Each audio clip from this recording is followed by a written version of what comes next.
Ada kalanya telinga itu bosan mendengarkan nasihat, muak, jemu, letih.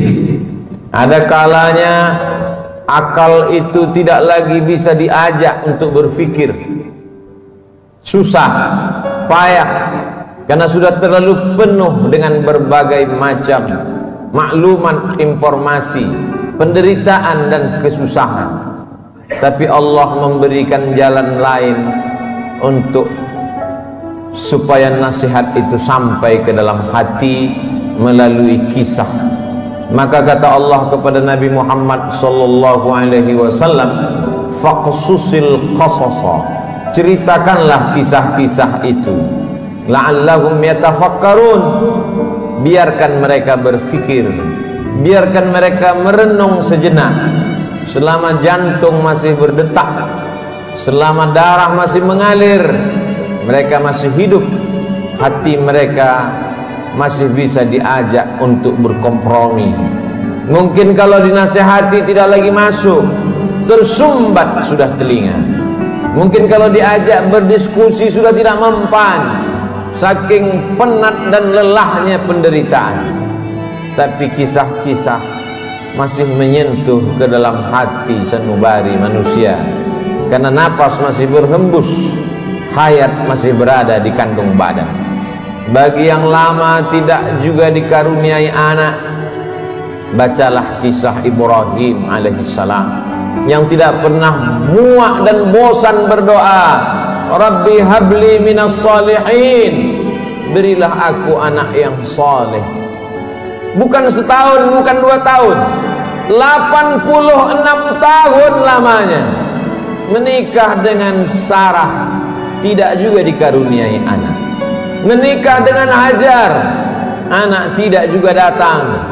Mereka mengatakan istrinya mandul, mereka katakan tangan mungkin punya anak, karena tulang sudah rapuh, kepala sudah diselimuti uban, mustahil punya anak. Tapi Allah ingin menunjukkan kuasanya.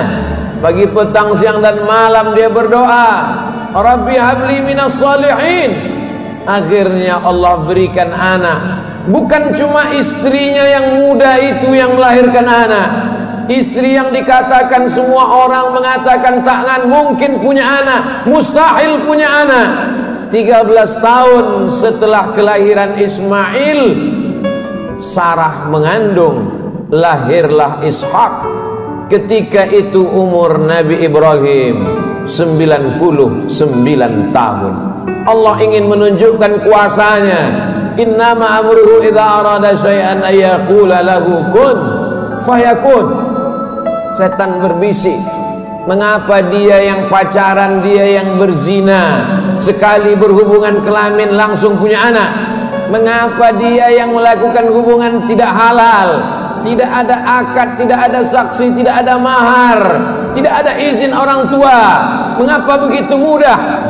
Memang itulah kerja setan. Alladzi waswisu fi sudurin nas la'atiyannahum min baini aydihim, aku akan datang dari depan, wa min khalfihim, dari belakang, wa an aymanihim, dari kanan, wa an syama'ilihim, dari kiri. Memang begitulah kerja-kerja setan dari bentuk jin. Syayatinul jinni wal insi, ada pula setan yang berbentuk manusia, yang kerjanya menghangat-hangatkan hati, memanaskan perasaan, sehingga mendidih, bergejolak sampai pada mencaci maki Tuhan. Beristighfarlah, minta ampun kepada Allah. Bacalah kisah-kisah mereka, bagaimana susahnya Nabi Zakaria berdoa kepada Allah, Rabbi habli min ladunka dzurriyyatan thayyibah, berilah aku keturunan yang baik-baik ya Allah. Allah berikan keturunan yang baik. Anak itu bernama Yahya, seorang perempuan lama tidak punya anak, namanya Hannah. Dia berdoa kepada Allah, Rabbi, ya Allah, inni, aku, nazartu, bernazar, laka ma fi batni muharrara, kalau aku punya anak, kalau aku bisa mengandung, anakku ini akan kujadikan muharrara khalisan li khidmati Baitul Maqdis. Dia tidak akan menjadi petani, dia tidak kusuruh bercocok tanam, dia tidak akan mencari ikan di tengah laut menjadi nelayan, dia tidak akan menjadi pegawai kerajaan. Dia hanya akan aku jadikan muharrara, menjadi pelayan Baitul Maqdis. Hidupnya hanya akan menjadi pelayan rumahmu ya Allah. Dia tidak ada kerja lain. Kuwakafkan anakku ini untukmu ya Allah. Fataqabbalaha rabbuha, Allah kabulkan doanya biqabulin hasanin wa ambataha nabatan hasana. Anak itu tumbuh dengan pertumbuhan yang baik. Wa inni sammaituha Maryam, anak itu aku beri nama Maryam. Wa inni u'idzuha bika wa dzurriyyataha, aku minta perlindungan kepada engkau, bukan hanya kepada dia, wa dzurriyyataha, tapi sampai kepada anak cucunya, minasyaitonir rajim, supaya jangan sampai dia diganggu, digoda oleh setan yang terkutuk. Begitulah mereka orang-orang yang soleh.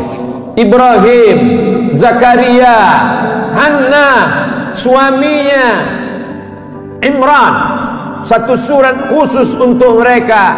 Nama suaminya Imran, nama istrinya Hannah. Hannah melahirkan anak Maryam, Maryam melahirkan anak Isa. Mereka orang yang dekat dengan Allah, tapi tetap diuji oleh Allah. Mereka orang yang dipilih Allah, tapi hidup mereka juga penuh dengan penderitaan dan kesusahan. Lalu siapa kita yang baru sekali dua menempelkan kening ke lantai, bermunajat kepada Allah, merasa hidup mesti senang, hidup mesti tenang, hidup mesti kenyang, padahal kita tak layak untuk menenteng sandal alas tapak kaki mereka. Kita bukan apa-apa dan kita bukan siapa-siapa. Bagi yang hidupnya selama ini berada di istana yang megah dan cantik, penuh dengan emas, berlian, permata, harum, semerbak, tiba-tiba tercampak dan terbuang, bacalah kisah Musa alaihissalam. Dibesarkan di istana Fir'aun, lengkap dengan pelayan, makanan pakaian terjaga bersih rapi, penuh dengan dayang-dayang, sampai akhirnya dia melihat ada dua orang yang sedang berkelahi. Fawakazahu Musa, Musa melerai, jangan kalian bergaduh, jangan berkelahi. Tapi kedua orang ini tidak juga menghentikan perkelahiannya. Fawakazahu Musa, Musa meninju dan memukulnya. Orang yang dipukul itu mati, dan kebetulan yang mati itu adalah masyarakat kelas atas, masyarakat keluarga Fir'aun. Musa takut, dia pergi bernaung di bawah kayu yang rindang sambil berpikir meninggalkan istana Fir'aun yang megah, gagah, perkasa. Ketika Nabi Muhammad SAW Isra Mi'raj, Nabi melihat dari Burak turun ke bawah. Dia lihat ada pohon yang rindang di tengah gurun pasir. Nabi bertanya kepada Jibril alaihissalam, pohon apa itu Jibril? Jibril menjawab, itulah pohon tempat bernaungnya Musa alaihissalam ketika dia terusir dari istana Fir'aun. Ayah tidak ada, ibu tidak ada, istri tidak punya, anak apalagi, sebatang kara, terbuang jauh dari istana. Satu-satunya berpegang teguh hanya kepada Allah. Orang yang bersama dengan Allah hatinya menjadi ramai walaupun dia di tengah kesunyian. Orang bersama dengan Allah dia bahagia walaupun dia dalam kesusahan dan penderitaan. Orang yang bersama dengan Allah tak pernah putus asa. Bersama dengan harta akan binasa, bersama dengan kemegahan, kemuliaan, jabatan akan berakhir. Bersama dengan dia, siapa dia? Al-Hayyu Maha Hidup. Bersama dengan dia, siapa dia? La ta'khudhuhu sinatun wala naum. Dia yang tak mengantuk dan tidak tidur. Ternyata itu hanya skenario Allah. Allah ingin melepaskan Musa dari kungkungan harta benda, dari cengkraman kekuasaan Fir'aun terlaknat. Allah ingin mempertemukan Musa dengan guru yang bijaksana, Syuaib namanya. Dari kejauhan Musa melihat orang ramai.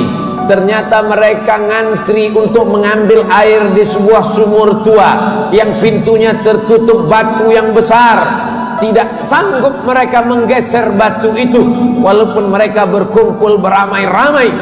Musa dengan kekuatan yang dititipkan Allah menggeser batu itu.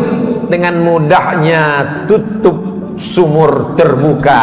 Nabi Musa melihat ada perempuan yang jauh di barisan belakang.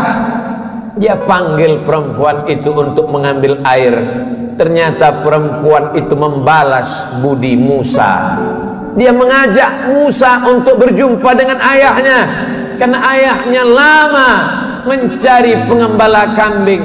Apa kata si anak? Inna khaira man ista'jartal qawiyul amin. Kalau kau ingin mencari pengembala kambing ayah, selama ini kau susah mencari anak muda, pilihlah anak muda ini. Dia orangnya jujur dan amanah. Dari mana kau tahu dia jujur? Ketika dalam perjalanan tadi aku di depan, dia di belakang. Angin bertiup kencang, pakaian lekuk tubuh terlihat. Dia suruh aku ke belakang, dia ke depan, karena dia tidak ingin melihat yang dilarang Allah. Dari mana kau tahu dia kuat? 30 orang laki-laki ingin menggeser batu besar dari pintu sumur yang menutup. Tak sanggup mereka sampai dia datang. Akhirnya Musa dinikahkan dengan anak Syuaib dengan mahar samaniyah hijaj, 8 musim, 8 tahun lamanya mengembalakan kambing. Musa ulul azmi, banyak manusia tapi tak banyak yang dipilih menjadi nabi. Banyak nabi tapi tak banyak yang dipilih menjadi rasul. Banyak rasul tapi tak banyak yang dipilih menjadi ulul azmi. Musa salah satu ulul azmi. Musa yang diajak Allah untuk berbicara. Wa kallamallahu Musa taklima. Tapi sungguh pun begitu, pernah juga dia merasa terasing, kesunyian, kesepian, tercampak, terjatuh dari istana yang megah. Lalu siapa kita? Kita sedang diajak Allah untuk membanding-bandingkan diri dengan orang-orang yang soleh, yang hebat itu. Engkau yang ditugaskan untuk menjadi guru agama, menjadi juru dakwah di tempat yang jauh, di tengah hutan belantara, melewati air gelombang pasang, melewati sungai, melewati batu karang yang tajam, sampai di tempat tujuan tidak disambut dengan tola'al badru alaina. Kau tak disambut dengan marhaban, kau tak disambut dengan permadani merah, kau tak disambut dengan sukacita, dicaci maki, diejek. Akhirnya hati merasa marah, panas, meninggalkan dakwah, masuk ke dalam perahu. Perahu terombang-ambing di tengah lautan. Nampaknya barang-barang mesti dicampakkan, satu persatu barang-barang dibuang ke laut. Namun perahu tetap juga penuh akan tenggelam. Mau tidak mau, suka tidak suka, penumpang mesti diundi, dan undian itu jatuh ke tanganmu 3 kali. Kalau sudah 3 kali tak ada pilihan, kau mesti dicampakkan ke tengah laut. Mulut ikan nun sudah siap menganga menelan, berada dalam 3 kegelapan: gelap malam, gelap lautan, gelap perut ikan. Ada kalanya kita merasakan kegelapan, hutang keliling pinggang, satu pun tak ada yang suka, kawan menjadi lawan, keluarga menjadi musuh. Apa yang dapat kau ucapkan? Itu yang dirasakan oleh Nabi Yunus alaihi salam. Dia hanya berucap dengan mulutnya, la ilaha illa anta subhanaka inni kuntu minaz zalimin. La ilaha illa anta, tiada Tuhan selain engkau. Subhanaka, maha suci engkau. Aku yang kotor, aku yang hitam, aku yang kelam, aku yang bergelimang dosa. Inni kuntu minaz zalimin. Aku sudah zalim, aku sudah aniaya, aku sudah buat dosa. Apa yang dilakukan Allah? Ikan itu memuntahkan isi perutnya. Lalu kemudian Nabi Yunus terdampar di tepi pantai, ditumbuhkan Allah yaktin, labu. Dia makan labu. Hari ini ahli medis, para pakar gizi menganjurkan orang yang sakit untuk memakan buah labu, makanan yang baik untuk penyembuh orang yang dalam keadaan sakit. Ternyata Allah tahu apa yang ada dalam hatimu. Siapakah engkau bila dibandingkan dengan Nabi yang dipilih Allah? Ada kalanya engkau terjatuh, masuk ke dalam lautan. Lautanmu bukan lautan Nabi Yunus, perut ikanmu bukan perut ikan Nabi Yunus, gelapmu bukan gelap Nabi Yunus. Tapi kesulitan-kesulitan hidup yang datang silih berganti, tak ada yang dapat kau lakukan kecuali berkata la ilaha illa anta subhanaka inni kuntu minaz zalimin. Ada orang-orang yang mengajak engkau untuk berargumentasi, untuk berlaga, tapi bukan dengan otot.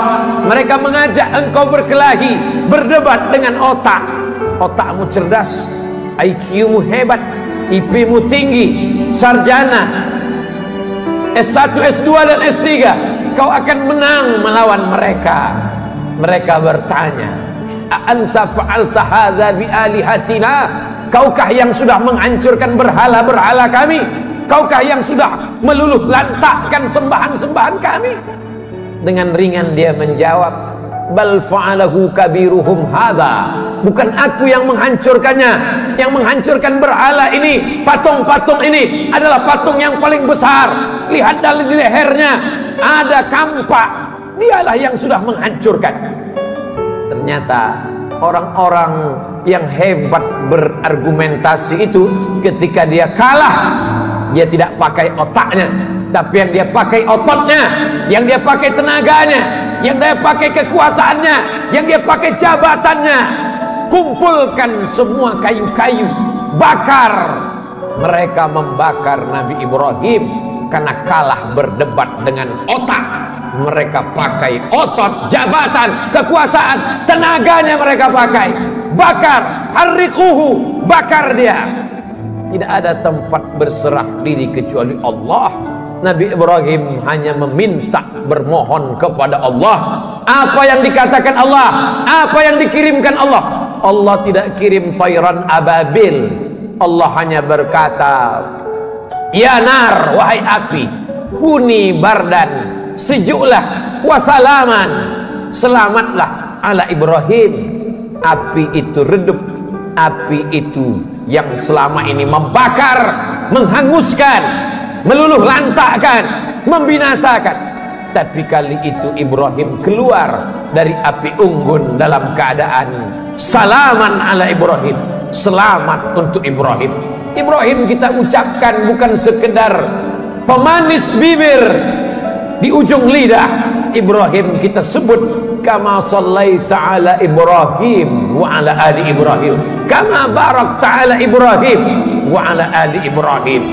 Kalau anakmu mati, ternakmu mati, kebunmu kering kerontang, segala penghasilanmu hilang, tak cukup sampai di situ, penyakit pun datang, orang-orang menjauh. Bacalah kisah Nabi Ayub alaihissalam. Adakah Nabi Ayub berkeluh kesah? Adakah Nabi Ayub berkata, aku ini Nabi, kenapa anakku mati? Aku ini Rasul, kenapa ternakku mati? Kenapa kering kerontang? Dia hanya berkata, Rabbi, ya Allah, anni massanyad dur, aku kena penyakit ya Allah, wa anta arhamur rahimin, engkau maha penyayang di antara yang sayang. Tidak ada Nabi Ayub berkata sehatkan aku. Nabi Ayub tak minta sembuhkan aku. Dia hanya berkata anni massanyad dur, aku kena penyakit ya Allah, wa anta arhamur rahimin, engkau maha penyayang di antara yang sayang. dia malu meminta kepada Allah, dia malu berkeluh kesah kepada Allah, dia malu. Malu adalah satu cabang dari iman. Malu kepada manusia biasa, malu kepada malaikat biasa, tapi ini malu berkeluh kesah kepada Allah, malu meminta kepada Allah. Itulah akhlak para nabi. Faqsusil qasasa, ceritakan kisah-kisah itu, la'allahum yatafakkarun, mudah-mudahan mereka berfikir. Kembali kepada Al-Quran, baca Al-Quran, baca terjemah, baca kisahnya, menyejukkan hati, menenangkan jiwa.